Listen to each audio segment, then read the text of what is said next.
परिचय देते मो ना सौदान सुतार कौन है अपन रास्ता जो दुर्नीति है आम रास्तार मु बाहर आसवा 20 वर्ष पाखापाखि 30 वर्ष पाखापाखि हेलानी ए रास्ता एमती माटी थिला आज जाके भी यही माटी अच्छी आम भी वर्षा दिन बहुत हरण हो पिला स्कूल जावाक आम जो मेडिकल भल मंद जावाक भी बहुत असुविधा हो एमती गाड़ी गड़े गड़े नेबू रास्ता को बाहर गाड़ी चढ़ी जीव ए रास्ता एबे भी अच्छी किंतु आमे एबे जानिया पाउचु आमर ए रास्ता आमे भी विधायक महोदय को समस्त भी रिक्वेस्ट करथिले जे कि हमर ओटे ढळी रास्ता हो आमे जीवाकू सुविधा हबो किंतु एबे आमे जानिया को पाउचु एबे रास्ता है बिल हे सारिछि रास्ता है ना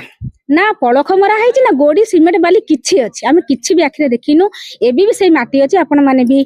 फोटो उठे कि नै कि मीडिया आछंती मीडिया भाई माने सेटे भी आपण देखैबे किंतु जहा अछि आमे निराट सत्य कथा कहूचु आमे एठी 15 घर रहउछु 15 घर रहिले 60-70 जण भी रहउछु से 70 जण आमे सब बेले असुविधार सम्मुखीन होउछु जीवासारे आमे प्रशासन को जो माने भी अछंती विधायक महोदय हंतु बीडीए हंतु जेई हंतु जे भी अछंती आमे हाथ जोड़ी अनुरोध करूछु आर गोटे भलो भाबरे तदंत करा जाऊ जे कि को लोक ए काम करिछि को लोक पैसा खाइछि जो जेउ न से जेई सार हंतु कि जे भी हंतु आमे आपन को अनुरोध करूछु आपन कतरे कथा पहुंचौछु आपन दुनिया रे समस्त गाडे कथा को प्रचार करी करी आपन हमको न्याय दियंतु कोन